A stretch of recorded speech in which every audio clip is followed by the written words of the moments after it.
Ahora, comencemos. Marcos Estrada siempre había confiado en sus instintos, un rasgo perfeccionado a lo largo de 15 años como contador forense antes de dejar el mundo corporativo para enseñar matemáticas en una preparatoria. El aire de la tarde del martes estaba fresco cuando entró en su cochera. Era el tipo de tarde de octubre que lo hacía sentirse agradecido por la vida que había construido con Cristina y su hijo de 8 años, Damián. Notó a Carolina Huerta, su suegra, cargando bolsas negras de basura en su camioneta Mercedes estacionada al otro lado de la calle. Visitaba a menudo. Demasiado a menudo, bromeaba Cristina. Pero Marcos había aprendido a tolerar su presencia dominante por el bien de su esposa. Carolina había criado a Cristina sola después de que su padre, Esteban, muriera cuando Cristina tenía 12 años. Y el vínculo entre ellas era complicado, tejido con culpa y obligación. Buenas tardes, Carolina, llamó Marcos, tomando su maletín del asiento del pasajero. Ella se sobresaltó, casi dejando caer la bolsa que sostenía. Marcos, no te escuché llegar. Solo me estoy deshaciendo de algunas cosas viejas, añadió rápidamente, con una sonrisa que no llegaba a sus ojos. Ya sabes cómo es esto, limpieza de temporada. Marcos asintió, pero algo en su actitud se sentía extraño. Carolina normalmente era compuesta, casi antinaturalmente, con su cabello plateado perfectamente peinado y ropa de diseñador que parecía fuera de lugar en su modesto vecindario suburbano. Hoy, sin embargo, sus movimientos eran bruscos, apresurados. Al pasar junto a su auto, vio algo familiar en una de las bolsas transparentes. La mochila azul de Damián, la de los cohetes espaciales de la que su hijo había estado tan orgulloso cuando la compraron el mes pasado. ¿Esa es la mochila de Damián?, preguntó Marcos, deteniéndose. La mandíbula de Carolina se tensó casi imperceptiblemente.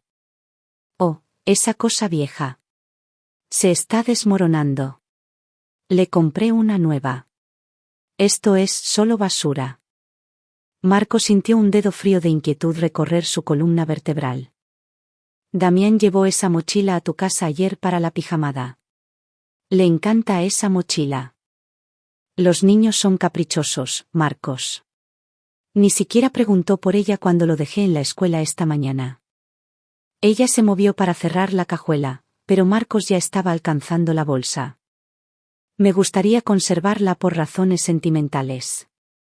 Por un momento, la máscara de Carolina resbaló, y Marcos vio algo que nunca había notado antes, un destello de miedo reemplazado rápidamente por irritación. ¿En serio, Marcos? Es basura. Estoy segura de que tienes mejores cosas que hacer que escarbar en la basura. Pero Marcos ya había sacado la mochila. No se estaba desmoronando en absoluto. De hecho, se veía perfectamente bien, aunque un poco polvorienta. Gracias por pensar en él, pero nos la quedaremos. Los labios de Carolina se apretaron en una línea fina. Por supuesto. Debo irme. Dile a Cristina que la llamaré más tarde. Se subió a su camioneta y se alejó más rápido de lo habitual, sus llantas chirriando ligeramente al doblar la esquina. Marcos se quedó en la entrada sosteniendo la mochila, sus instintos gritando que algo andaba muy mal. La abrió y encontró los lápices de colores de Damián, algunas hojas de tarea y, metida en el bolsillo delantero, una hoja de papel doblada cubierta con la cuidadosa caligrafía de su hijo. La nota comenzaba: lo que descubrí en casa de la abuela es aterrador. Las manos de Marcos temblaban mientras leía más. Las palabras eran apresuradas, algunas mal escritas por el pánico de Damián. Papá, si encuentras esto. Traté de decirle a mamá, pero la abuela dijo que te lastimaría si lo hacía. Hay gente en el sótano de la abuela. Viejitos. Se ven enfermos. Ella tiene habitaciones con cerraduras y cámaras. Escuché a una señora llorando y pidiendo irse a casa. La abuela me vio en las escaleras y se enojó mucho. Dijo que si le digo a alguien, le pasarán cosas malas a nuestra familia. Me hizo escribir cartas de las que tomó fotos. Cartas diciendo que soy feliz y que tú y mamá son malos conmigo. Papá, tengo miedo. La gente en el sótano se parece a las personas desaparecidas en las noticias. Por favor, ayúdalos. Por favor, ten cuidado. Te quiero. Marcos leyó la nota 3 veces, cada palabra grabándose en su cerebro. Su hijo, su valiente y aterrorizado hijo de 8 años, se había topado con algo horrible y había sido amenazado para guardar silencio. La parte racional de su mente quería descartarlo como la imaginación hiperactiva de un niño, pero los detalles eran demasiado específicos, demasiado coherentes, y el comportamiento de Carolina acababa de confirmar sus peores temores. Sacó su teléfono, su pulgar flotando sobre el 911, luego se detuvo. Si llamaba ahora, ¿qué pasaría? Damián había mencionado cartas, probablemente evidencia falsificada contra él y Cristina. Carolina era rica, tenía conexiones y había cultivado una reputación como pilar de la comunidad a través de su trabajo de caridad con personas mayores. Formaba parte de la junta del hospital, organizaba recaudaciones de fondos y tenía al comandante de la policía en su fiesta anual de jardín. Si había estado operando algo tan oscuro justo debajo de las narices de todos, tenía planes de contingencia. Ya había amenazado a su hijo. Marcos necesitaba ser inteligente al respecto. Entró y encontró a Cristina en la cocina preparando la cena. Ella levantó la vista con una sonrisa que se desvaneció cuando vio su expresión. ¿Qué pasa? ¿Dónde está Damián? En su cuarto haciendo la tarea. Marcos, me estás asustando. ¿Qué pasó? Él le mostró la nota. El rostro de Cristina se puso blanco mientras leía, su mano volando a su boca. Esto no puede ser real. Mi madre no lo haría. No podría. Chris, él escribió esto. Mira la letra. Mira los detalles. Pero es mi madre. Ella dirige la Fundación Retiro de Plata. Ayuda a personas mayores que no tienen a nadie más. ¿Lo hace? Preguntó Marcos en voz baja. ¿Cuándo fue la última vez que visitaste realmente una de sus instalaciones? ¿Has visto a las personas que supuestamente está ayudando? Cristina se hundió en una silla, lágrimas corriendo por su rostro. Oh Dios, ¿qué hacemos? Marcos se arrodilló a su lado, tomando sus manos. Protegemos a nuestro hijo y la detenemos, pero tenemos que ser cuidadosos. Ella ya llegó a Damián, lo amenazó, lo hizo escribir esas cartas. Si vamos a la policía ahora con solo esta nota, es la palabra de un niño contra la suya. Ella destruirá esas cartas y cualquier evidencia, y luego vendrá por nosotros. Entonces, ¿qué hacemos? La mente de Marcos ya estaba trabajando, cayendo en los patrones que desarrolló durante sus años investigando fraudes corporativos. Investigamos, reunimos pruebas y la derribamos de una manera de la que no pueda escapar. Durante los siguientes 3 días, Marcos apenas durmió. Se reportó enfermo en el trabajo y pasó su tiempo investigando la vida de Carolina Huerta con la precisión metódica que una vez lo convirtió en uno de los mejores contadores forenses de la ciudad. Lo que encontró le heló la sangre. La Fundación Retiro de Plata estaba registrada como una organización sin fines de lucro que supuestamente brindaba atención domiciliaria y vivienda temporal para personas mayores en crisis. Los registros financieros públicos de Carolina mostraban donaciones modestas y gastos razonables. Pero Marcos sabía cómo mirar más profundo. Usando técnicas que había aprendido rastreando operaciones de lavado de dinero, encontró las brechas. Propiedades compradas a través de empresas fantasma, todas vinculadas a Carolina a través de un laberinto de SADCB y fideicomisos. Al menos 6 casas en la ciudad, todas registradas a diferentes entidades, todas conectadas a ella. La lista de clientes de la fundación era cuidadosamente vaga. Sin nombres, sin direcciones de las personas que afirmaba ayudar, solo números agregados que se veían bien en papel, pero no significaban nada en la práctica. Cruzó referencias con informes de personas desaparecidas en el área. En los últimos 3 años, 17 personas mayores habían sido reportadas como desaparecidas por vecinos preocupados o parientes lejanos. Todos habían estado distanciados de sus familias. Todos tenían algún tipo de demencia y todos tenían ahorros o propiedades modestas. Los casos se habían enfriado, desestimados como personas vulnerables que se alejaban o elegían desaparecer. Marcos imprimió todo, guardó copias en 3 ubicaciones diferentes, incluida una caja de seguridad que abrió bajo el apellido de soltera de su madre. Fotografió la nota que Damián había escrito y aseguró el original en la caja también. Al cuarto día, se reunió con alguien de su pasado, Felipe Salinas, un exagente federal que había trabajado en varios casos con Marcos durante sus días de investigación corporativa. Se encontraron en una cafetería a 40 minutos de la ciudad, lejos de donde Carolina pudiera tener ojos. Felipe tenía unos 50 años ahora, retirado anticipadamente después de que una bala en el hombro terminara su carrera de campo, y trabajaba como investigador privado especializado en casos de abuso de ancianos. «Recibí tu correo», dijo Felipe mientras se deslizaba en la cabina frente a Marcos. «He investigado la Fundación Retiro de Plata antes. Tenía mis sospechas, pero nunca pude obtener nada sólido». «¿Qué tipo de sospechas?». Felipe se inclinó hacia adelante. «Hace 3 años, una mujer llamada Malena Guerra me contrató. Su padre, Germán Montemayor, había estado viviendo en una de las instalaciones de Carolina Huerta. Malena no podía comunicarse con él. Y cuando apareció, le dijeron que se había mudado, que se había ido a vivir con un primo a Sonora. Pero Germán no tenía ningún primo en Sonora. No tenía a nadie excepto a Malena, y tenía Alzheimer en etapa temprana. Ella tenía su poder notarial». «¿Qué pasó?». Malena presionó, amenazó con acciones legales. 2 semanas después, Germán supuestamente la llamó desde un número de Hermosillo diciéndole que lo dejara en paz. La voz sonaba como él, pero Malena juró que algo andaba mal. Luego recibió una carta de un abogado en Sonora diciendo que Germán había cambiado su testamento, dejándole todo a un cuidador que lo había ayudado. Malena luchó, pero la documentación era hermética. La firma de Germán, notariada, todo completo. ¿Crees que fue falsificada? Sé que fue falsificada, pero no pude probarlo. Y luego la casa de Malena se incendió. Falla eléctrica. Los investigadores dijeron que apenas logró salir.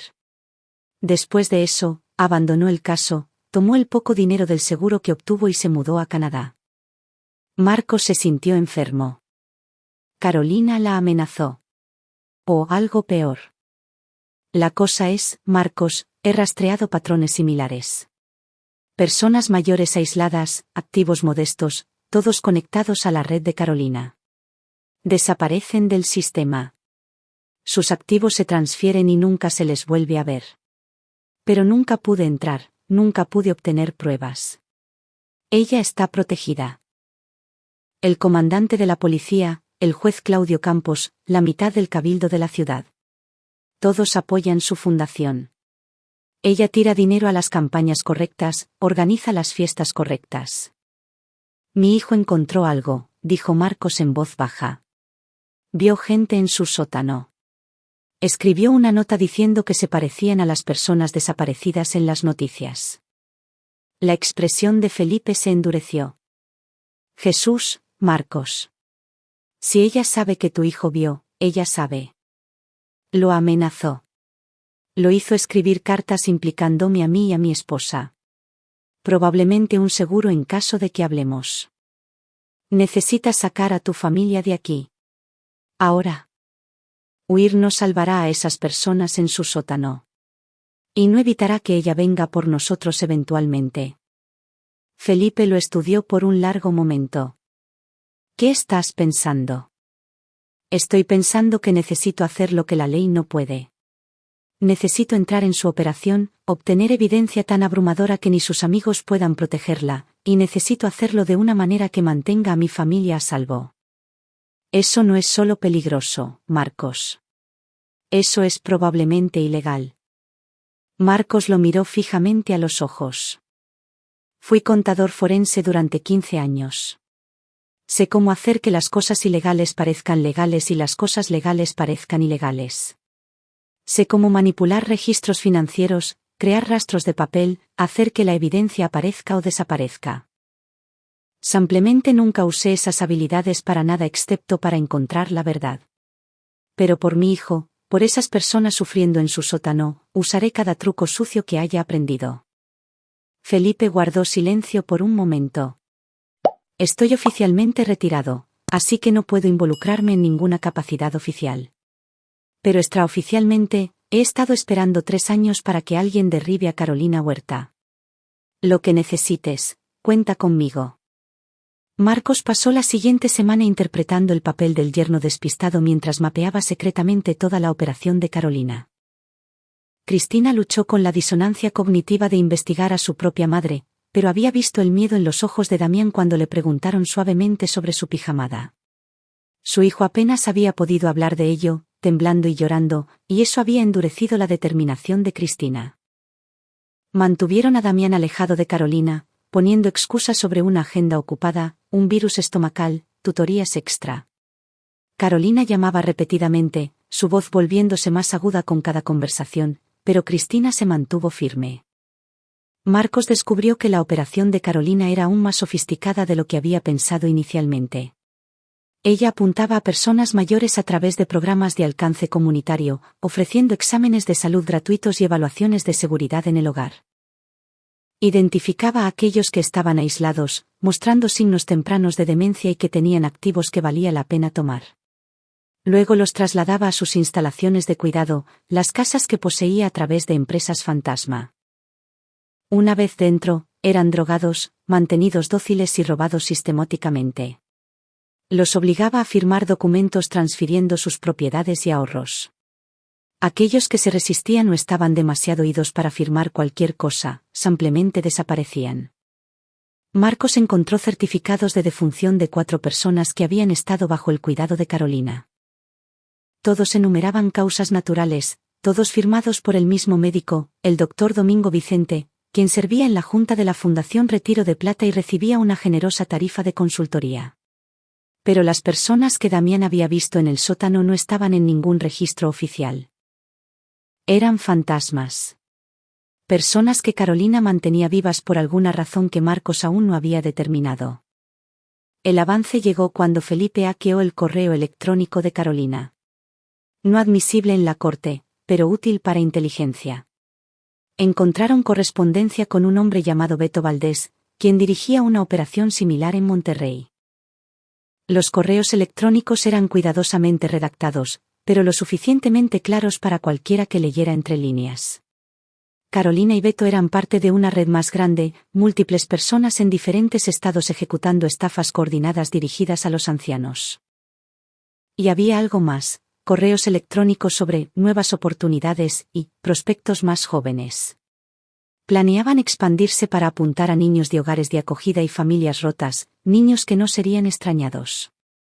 Marcos sintió una rabia diferente a todo lo que había experimentado. Esta mujer había amenazado a su hijo, ya estaba planeando expandir su operación para incluir niños como el adolescente vulnerable que él había sido cuando sus propios padres murieron y apenas evitó el sistema de acogida. Formuló su plan con la fría precisión de un maestro de ajedrez, viendo 20 movimientos por delante. No podía simplemente exponer a Carolina. Ella tenía demasiadas protecciones, demasiada gente dispuesta a mirar hacia otro lado. Necesitaba destruirla por completo, quitarle cada pieza de protección, cada aliado, cada vía de escape. Y necesitaba hacerlo de una manera que se sintiera como justicia. El plan tenía 3 fases: infiltración, documentación y aniquilación. Para la infiltración, Marcos necesitaba entrar en las propiedades de Carolina para documentar lo que les estaba sucediendo a esas personas en el sótano. Para la documentación, necesitaba pruebas tan abrumadoras que incluso los funcionarios corruptos no pudieran ignorarlas. Y para la aniquilación, necesitaba volver los propios sistemas de Carolina contra ella para hacer que su caída fuera pública e irreversible. Felipe trajo a 2 personas de su confianza, Leonardo Leo Valdés, un exdetective de policía que había sido expulsado por negarse a jugar a la política, y Melodía Melo Clemente, una periodista de investigación que había ganado premios por exponer la corrupción. Pero había sido vetada por las principales publicaciones por pisar demasiados callos poderosos. Se reunieron en el sótano de Marcos, rodeados de documentos, fotografías y computadoras portátiles. Esto es ambicioso, dijo Leo, estudiando el plan que Marcos había esbozado. Y legalmente cuestionable de unas 17 formas diferentes. Lo sé, respondió Marcos. Por eso necesito personas que no tengan miedo de borrar algunas líneas. Melodía levantó la vista de su computadora portátil. He estado investigando a Carolina Huerta durante 2 años, desde que una fuente me dio un aviso sobre su fundación. Cada vez que me acercaba, la historia era eliminada. Mi editor recibía una llamada, de repente había preocupaciones presupuestarias o la historia no estaba del todo lista. Ahora sé por qué. Ella es dueña del editor. O al menos tiene suficiente basura sobre él para mantenerlo obediente. ¿Todavía puedes publicar?, preguntó Cristina. No a través de canales tradicionales, pero he construido relaciones con medios independientes, blogueros, podcasters. Si obtenemos la evidencia, puedo hacer que se vuelva viral antes de que alguien pueda detenerlo. Marcos asintió. Felipe, necesito que sigas rastreando a Beto Valdés y a los demás en la red. Si vamos a derribar a Carolina, bien podríamos colapsar toda la operación.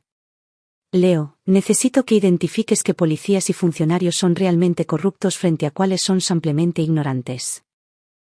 Necesitaremos al menos algunas personas en el sistema que actúen cuando presentemos pruebas. ¿Y tú?, preguntó Leo. Yo voy a entrar. Cristina agarró su mano. Marcos, no. Si ella se entera. No lo hará. No hasta que sea demasiado tarde. Se volvió hacia el grupo. Carolina cree que es intocable. Se ha salido con la suya durante años porque es inteligente, cuidadosa y está protegida. Pero tiene una debilidad, es arrogante. Piensa que todos a su alrededor son demasiado estúpidos o demasiado asustados para desafiarla. Vamos a usar eso. Durante las siguientes 2 semanas, Marcos ejecutó la primera fase de su plan. Creó una identidad falsa, Martín Estrada, un primo lejano lidiando con el cuidado de su anciana madre. Había usado sus habilidades para construir un rastro de papel convincente, registros médicos que mostraban demencia temprana, estados financieros que mostraban activos modestos, incluso una presencia en redes sociales cuidadosamente manipulada. Se acercó a la fundación de Carolina, explicando que estaba abrumado y había escuchado cosas maravillosas sobre sus servicios. La consejera de admisión, una joven nerviosa llamada Ximena Sánchez, parecía genuinamente amable, lo que hizo sospechar a Marcos que ella no sabía lo que realmente estaba sucediendo. La señora Huerta revisa personalmente todos nuestros casos, explicó Ximena. Ella quiere asegurarse de que seamos la opción adecuada para las necesidades de su madre. La reunión con Carolina estaba programada para un jueves por la tarde en su oficina principal, una casona renovada en el distrito histórico. Marcos se vistió informalmente, interpretando el papel de un maestro en apuros, apenas manteniendo la cabeza fuera del agua. Carolina no lo reconoció al principio. Se había dejado crecer la barba, usaba lentes que no necesitaba y encorvaba los hombros para parecer más pequeño, derrotado. Cuando el reconocimiento parpadeó en sus ojos, Marcos vio su máscara resbalar por solo una fracción de segundo antes de recuperarse. Señor Estrada, dijo ella suavemente. Qué coincidencia tan interesante. No sabía que tenías familia que necesitara cuidados. Primo lejano, dijo Marcos en voz baja. Nos reconectamos recientemente. Sé que hemos tenido nuestras diferencias, Carolina, pero he visto el trabajo que haces. Cristina habla muy bien de tu fundación. Podía verla calculando, tratando de determinar si esto era genuino o una trampa. Pero su arrogancia ganó. La idea de que Marcos, a quien siempre había considerado débil e indigno de su hija, viniera a ella en busca de ayuda era demasiado atractiva para resistirse. Por supuesto que ayudaré, dijo ella. La familia lo es todo. La ironía de esa declaración, dado lo que le había hecho a su propio nieto, hizo que Marcos quisiera cruzar el escritorio y estrangularla. En cambio, sonrió agradecido y entregó los documentos fabricados. Tomó 3 reuniones más e innumerables horas interpretando al pariente desesperado e ignorante antes de que Carolina aceptara llevar a la madre de Martín a una de sus instalaciones. Marcos había contratado a una actriz, Elena Barrera, una intérprete de teatro retirada con la que Felipe había trabajado antes para interpretar el papel. Elena era brillante. Retrató las primeras etapas de la demencia con una precisión desgarradora. Confundida, pero aún lo suficientemente lúcida como para parecer manejable. Los ojos de Carolina se iluminaron cuando revisó los registros financieros de Elena, la modesta cuenta de ahorros, la casa pequeña, la póliza de seguro de vida. No lo suficiente para atraer una gran atención, pero lo suficiente para que valiera la pena el esfuerzo. Tenemos una instalación encantadora que sería perfecta, dijo Carolina. Pequeña, íntima, con atención las 24 horas. Supervisaré personalmente su transición. La instalación era una de las casas que Marcos había identificado, una casa colonial de 2 pisos en un vecindario tranquilo. Elena se mudó un lunes usando una cámara oculta disfrazada de botón de alerta médica y un rastreador GPS cosido en su ropa. Durante la primera semana, todo pareció normal. A Elena se le dio una habitación agradable, comidas regulares, atención amable del personal, en su mayoría jóvenes que parecían bien intencionados, pero cuidadosamente manejados por los ejecutores de Carolina. Marcos monitoreaba todo a través de la transmisión de la cámara, que Felipe había configurado para subir directamente a un servidor seguro. Luego, en el 8º día, todo cambió. Elena fue trasladada a una habitación diferente en medio de la noche. Está en el sótano. La cámara captó destellos de otras habitaciones. Otras personas exactamente como Damián había descrito. Ancianos en varios estados de confusión y angustia, encerrados detrás de puertas, monitoreados por cámaras. Marcos observó cómo aparecía la misma Carolina, acompañada por un hombre grande que Marcos reconoció como Miguel Bautista, un enfermero que había sido despedido de 3 hospitales diferentes por conducta cuestionable. «Has sido muy cooperativa», le dijo Carolina a Elena, con voz fría y profesional. «Mañana firmarás algunos documentos, solo trámites, transfiriendo tus activos a un fideicomiso que asegurará tu cuidado a largo plazo. Nada de qué preocuparse». Elena, interpretando su papel perfectamente, parecía confundida. «Pero mi hijo, Martín, debería verlos primero». La sonrisa de Carolina no llegó a sus ojos. «Martín, entiende. Él quiere lo mejor para ti, y lo mejor es que estés segura aquí, cuidada, sin cargas ni preocupaciones». Al día siguiente, le llevaron a Elena los documentos. Marcos grabó todo mientras le daban sedantes, apenas consciente mientras guiaban su mano para firmar papeles que vaciarían sus cuentas falsas y transferirían su propiedad ficticia. Pero Marcos tenía lo que necesitaba, evidencia en vídeo de Carolina supervisando personalmente la drogadicción y coacción de una persona vulnerable. Era solo el comienzo. Durante las siguientes 2 semanas, la cámara oculta capturó pruebas horribles. Personas mayores siendo medicadas a la fuerza, sus pertenencias vendidas, sus familias informadas de que se habían mudado o no querían contacto. Marcos vio al doctor Domingo Vicente haciendo sus rondas, firmando registros médicos que eran pura ficción.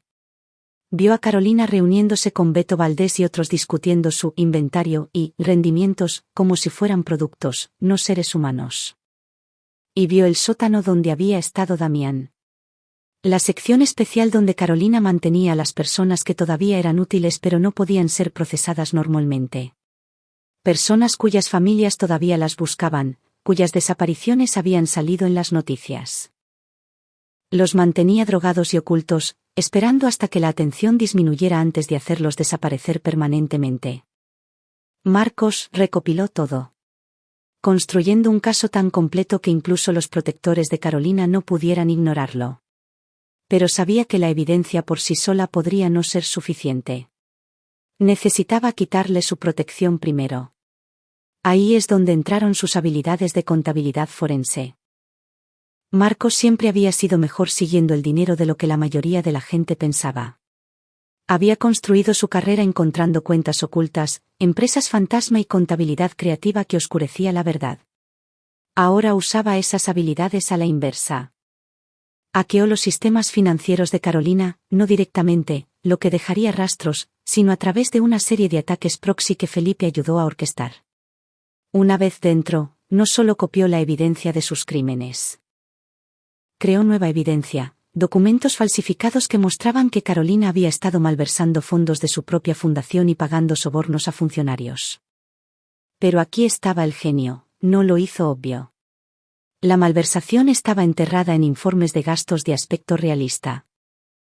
Los sobornos ocultos en honorarios de consultoría y donaciones caritativas que podían rastrearse hasta empresas fantasma propiedad del juez Campos, el comandante de policía Esteban Obregón y el concejal Juan Molina.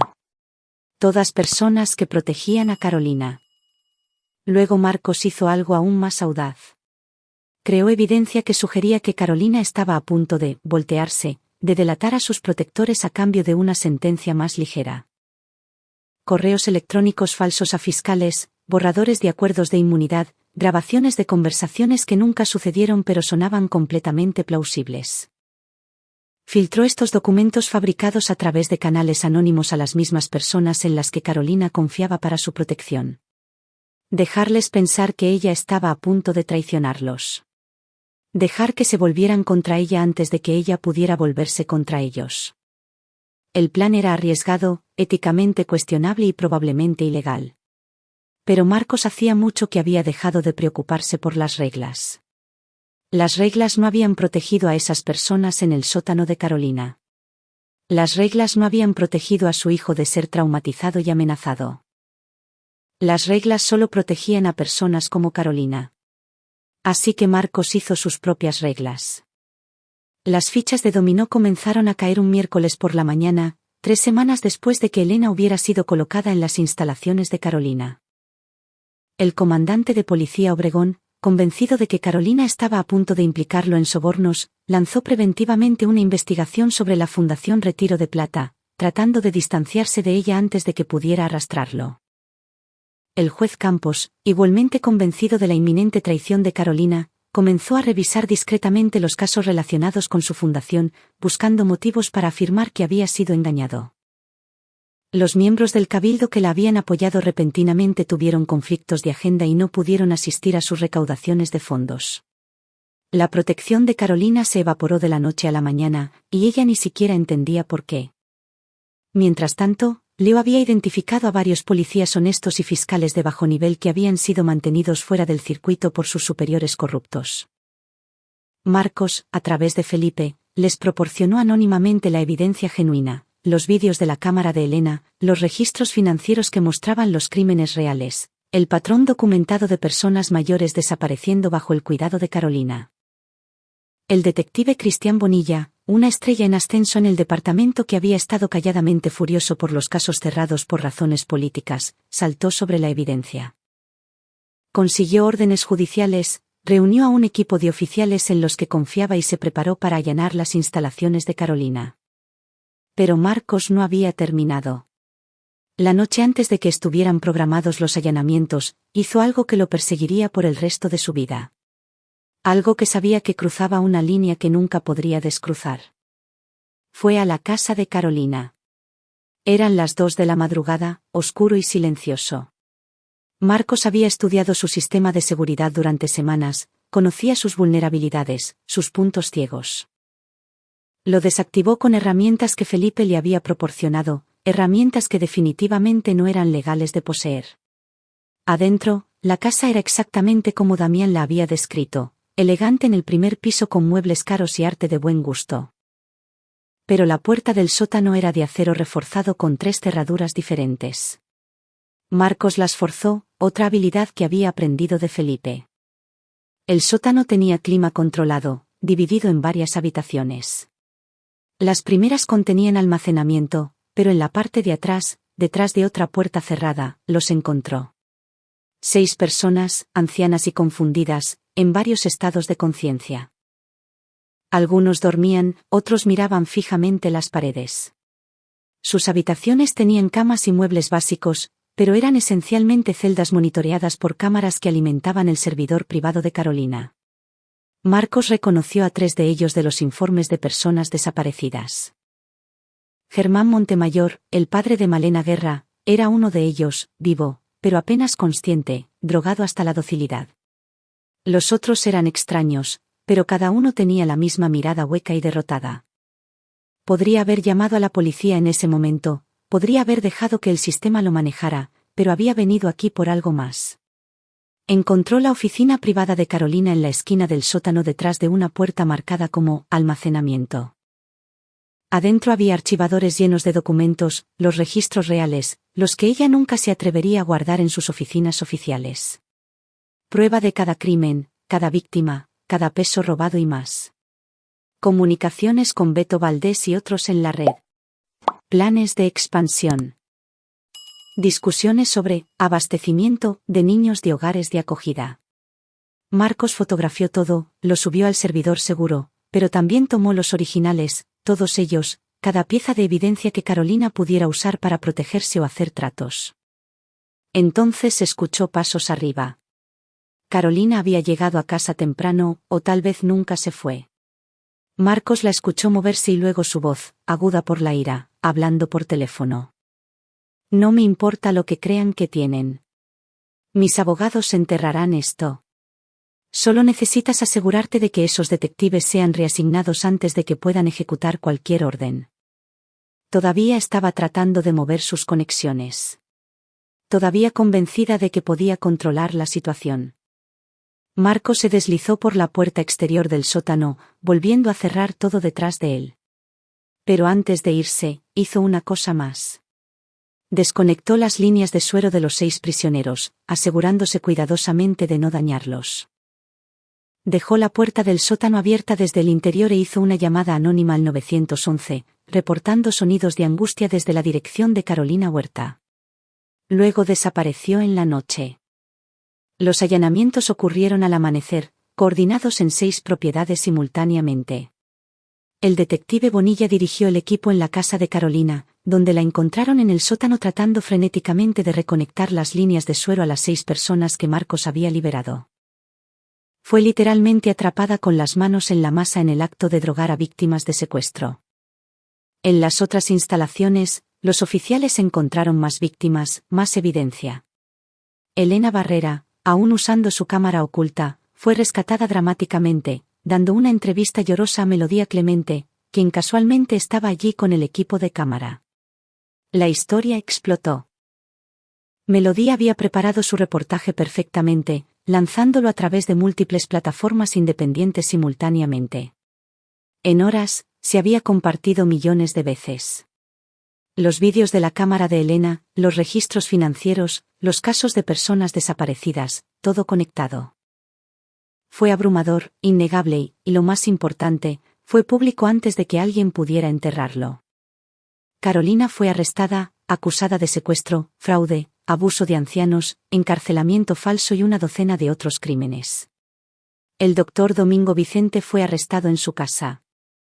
Miguel Bautista trató de huir pero fue atrapado en el aeropuerto. La enfermera, Ximena Sánchez, que genuinamente no sabía sobre los crímenes, cooperó plenamente y se convirtió en testigo clave. Pero la parte más satisfactoria para Marcos fue ver a los protectores de Carolina volverse contra ella. El comandante de policía Obregón, convencido por la evidencia falsificada de que Carolina había planeado implicarlo, la denunció públicamente y lanzó una investigación sobre su fundación. El juez Campos, igualmente convencido, se recusó de cualquier caso relacionado y comenzó a proclamar en voz alta que había sido engañado.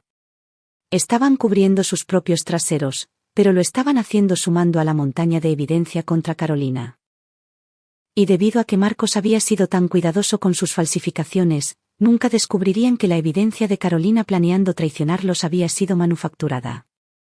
La investigación real encontró los crímenes reales, y esos fueron más que suficientes. Beto Valdés en Monterrey, aterrorizado por el arresto de Carolina y la evidencia que Marcos había proporcionado a las autoridades allí, trató de destruir su propia operación. Pero Felipe ya había proporcionado pruebas a los federales, quienes habían estado construyendo un caso contra toda la red.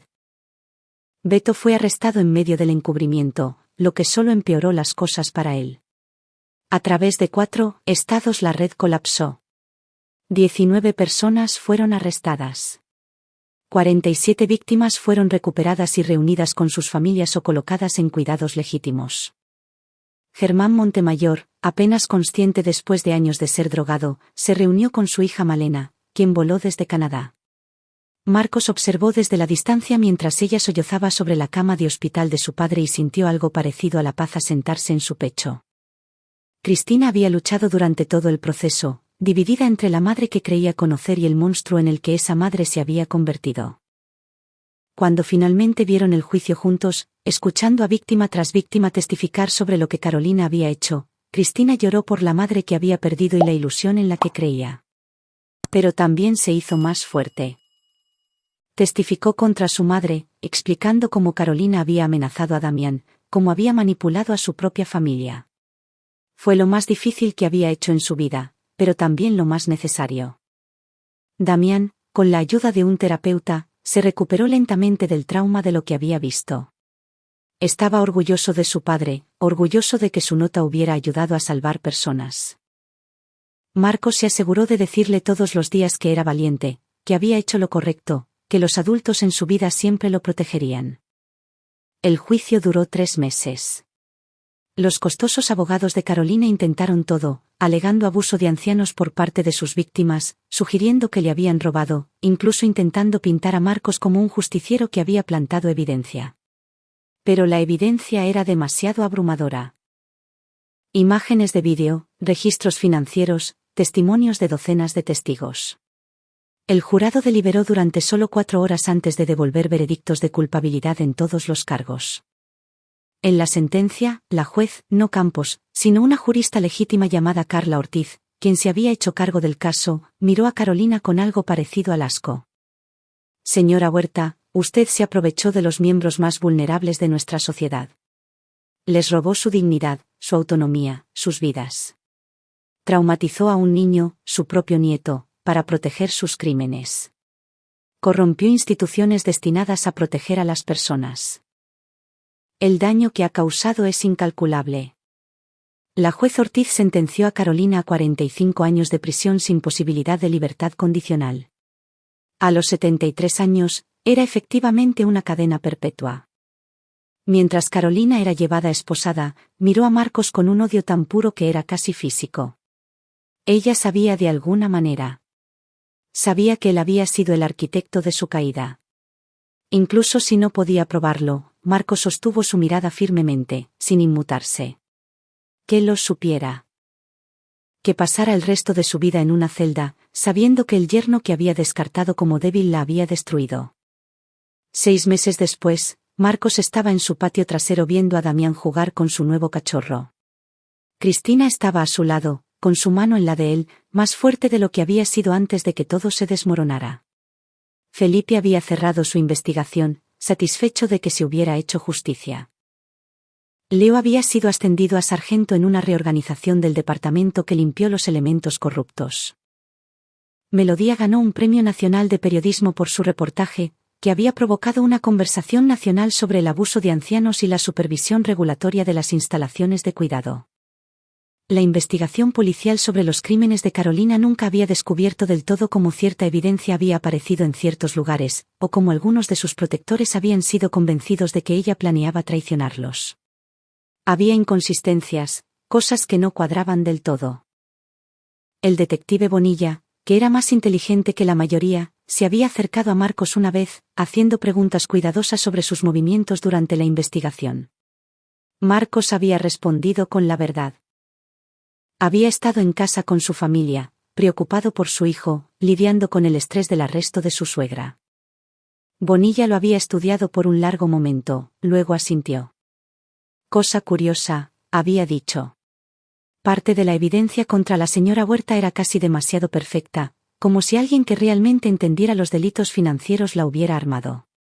Pero supongo que eso es solo suerte para nosotros, ¿verdad?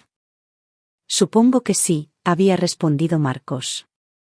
Bonilla había sonreído levemente. Tu hijo es un niño valiente. Lo que hizo, escribir esa nota, salvó muchas vidas. Debes estar orgulloso. Todos los días. A veces, había dicho Bonilla con cuidado, la justicia necesita un poco de ayuda. El sistema no siempre funciona como debería. La gente se escapa por las grietas, se protege con riqueza o conexiones. A veces alguien tiene que dar un paso al frente y asegurarse de que suceda lo correcto. Incluso si el método no es exactamente, según el manual. Marcos lo había mirado a los ojos. No sabría nada sobre eso. No, había estado de acuerdo Bonilla. No supongo que lo sabrías. Y ese había sido el final. Ahora, viendo a su hijo reír y jugar, libre de miedo, Marco sabía que había tomado las decisiones correctas. Había cruzado líneas, violado leyes, manipulado sistemas. Había usado cada habilidad oscura que había aprendido, doblado su moral y se había convertido en algo más que el hombre sencillo que una vez fue. Pero 47 personas estaban vivas gracias a ello. Su hijo estaba a salvo y un monstruo estaba en prisión. Cristina apretó su mano. ¿Alguna vez te arrepientes? ¿De lo que hiciste? Marcos pensó en eso. En la evidencia falsificada, la vigilancia ilegal, la manipulación, en irrumpir en la casa de Carolina y robar documentos. En crear una red de mentiras que había vuelto a sus protectores contra ella. No, dijo finalmente. Lamento haber tenido que hacerlo. Lamento que el sistema fallara tanto que alguien como yo tuviera que salirse de él para obtener justicia. Pero, ¿el hecho de hacerlo? No. Lo haría de nuevo en un instante. Ella sabe que fuiste tú, dijo Cristina en voz baja. Nunca lo probará, pero lo sabe. Bien. Que lo sepa. Que se siente en esa celda y sepa que nos subestimó, que amenazó a la familia equivocada. Damián corrió hacia ellos, el cachorro rodando tras él. Papá, podemos practicar mi proyecto de ciencias. Es sobre forenses. Marcos se rió, levantando a su hijo en brazos. Absolutamente, campeón. Vamos a resolver algunos misterios. Mientras se dirigían adentro, Marcos se permitió un momento de pura satisfacción. Carolina Huerta había pasado años construyendo su imperio de crueldad, convenciéndose a sí misma de que era intocable.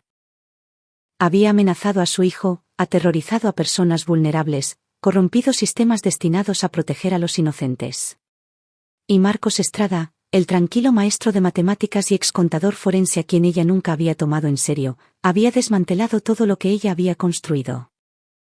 No a través de la violencia o el caos, sino a través de la inteligencia, la planificación y la voluntad de pelear sucio cuando pelear limpio no funcionaba. Se había convertido en algo más oscuro para proteger la luz. Y lo haría de nuevo sin dudarlo si alguien alguna vez amenazaba a su familia. La justicia, había aprendido Marcos, no siempre se encontraba en los tribunales o en los libros de leyes. A veces se encontraba en los movimientos calculados de un padre que se negaba a dejar que la valentía de su hijo fuera en vano. A veces se encontraba asegurándose de que las personas malvadas enfrentaran consecuencias de las que pensaban que siempre escaparían. A veces la justicia se parecía a la venganza. Y Marcos estaba completamente bien con eso. El cachorro ladró, Damián se rió y Cristina sonrió. La vida continuaba normal y pacífica, construida sobre cimientos que Marcos había luchado por proteger. Y en una celda de prisión al otro lado de la ciudad, Carolina Huerta se sentaba en su traje naranja, impotente y olvidada, exactamente donde merecía estar. Aquí es donde nuestra historia llega a su fin. Comparte tus pensamientos en la sección de comentarios. Gracias por tu tiempo. Si disfrutas de esta historia, por favor suscríbete a este canal. Haz clic en el vídeo que ves en la pantalla y te veré allí.